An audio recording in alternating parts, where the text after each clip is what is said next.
No, I promised you guys 10 minutes of questions. I've got lots of questions, and we will go ahead and start. I've got some individual questions I think I'll start with.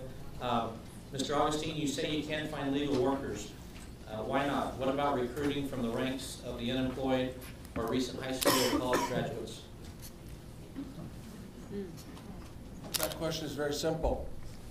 In the dairy business, and I'll pick the dairy business because I could pick picking melons, or I can pick planting trees in the middle of the summer. Who's going to work at 2 o'clock in the morning in the dairy business? Who's going to work at 110 degrees in picking melons? And who's going to work in the landscape business when it's 110 degrees? You can get people to come for a very short time.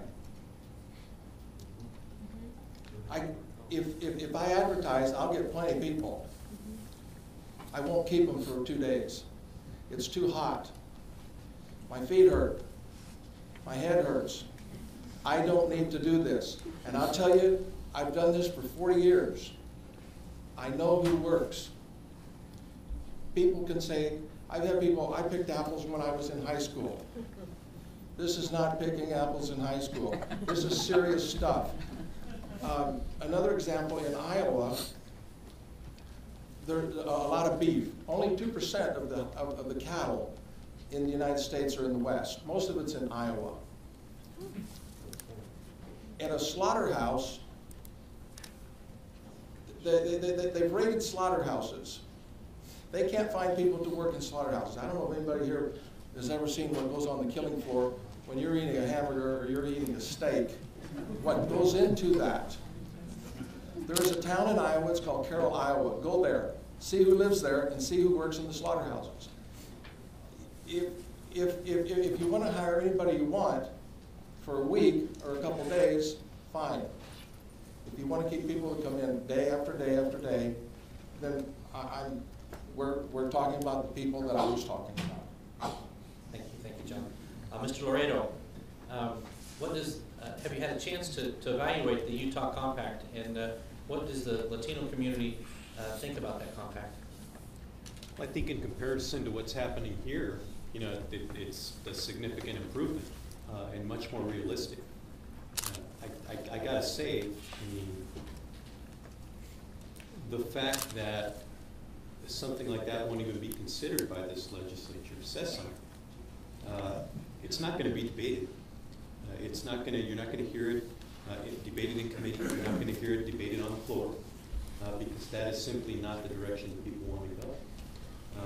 But I think from a practical point of view, from a public policy point of view, the Utah Compact it's practical in nature, right? They're trying to deal with a real issue in real ways based on fact, not simply extremist rhetoric. And so, the fact that won't even be considered here says something about the extremist nature that this legislature has taken. Thank you. For the mayor's office, in 2007, Mayor Gordon enacted, and Councilman Maddox supported a change to Phoenix Ordinance 1.4, allowing police officers to question a person's immigration status. What can we do now to end these policies and stop the deportation of families that have been in this country for many years? Right, that's the change in policy that I described earlier. I think, obviously, SB 1070, which goes much further than that policy. So SB 1070 has to get resolved and taken off the books. That's clearly the first step because SB 1070 goes much further beyond that. So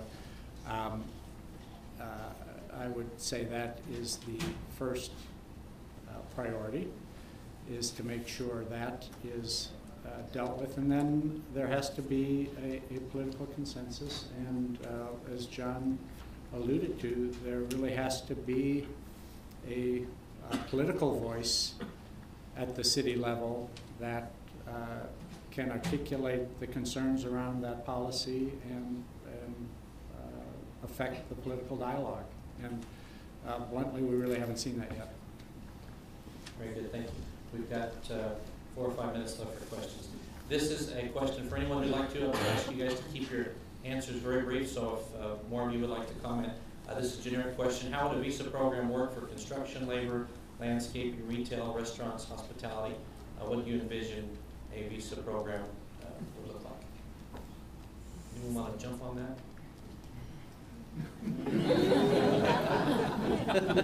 About a streamlined process. Okay.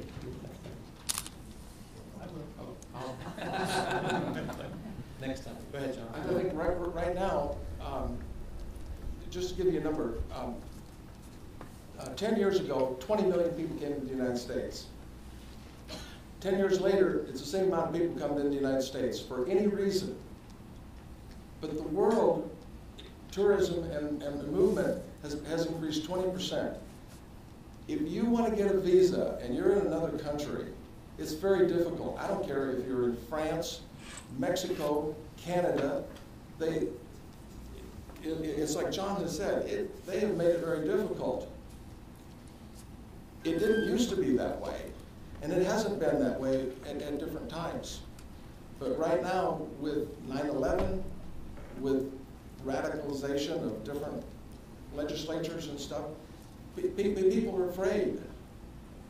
And even to get up here and talk, you got to know what. My daughter said, why do you want to do that, Dad? And Farm Bureau said, if you would, please. I said, okay. But it's very difficult to get these visas. I think agricultural visas, Canada has a program. If you're a European and you want to work in Canada, it's very easy to get. I have relatives in Canada, and I go back and forth with them on this thing. If you want to work, if you're from Sweden or Denmark or France or Germany, and you want to work in Canada, it's easy. Try it in the United States. Talk to somebody who's trying to get in here.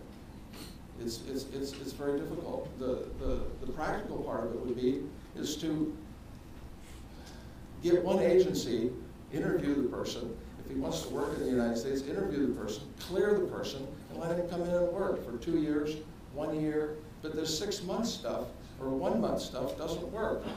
That's only for peach growers and apple growers. And even then, there are other countries that grow peaches and apples. When you go to the grocery store, take a look and see where your peaches and apples come from.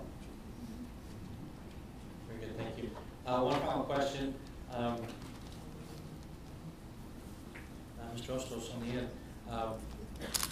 Your immigration laws of your southern border are much harsher than the U.S. Borders. Could you talk about that and how you handle the southern border and the human rights violations issues that you're interested in? Yes, of course, and I'm glad that question was brought up. Recently there's been a lot of debate because of that. Around the month of February, the Senate in Mexico presented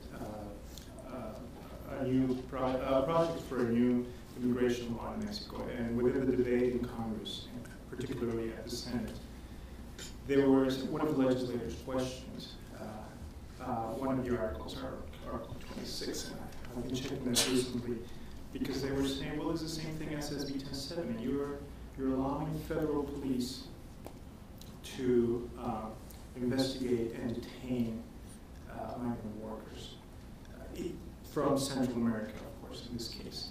And that was part of the debate. On April 29th, less than 2 weeks ago, Congress passed our new immigration law. That particular article was modified because at that moment, when it came to the news, it was just part of the legislative debate, was modified. And I'll be glad to give you details on the differences of the new Mexican immigration law. It was just passed about a week ago, and that one addresses all the problems, the very complex problems that Mexico has in its southern borders.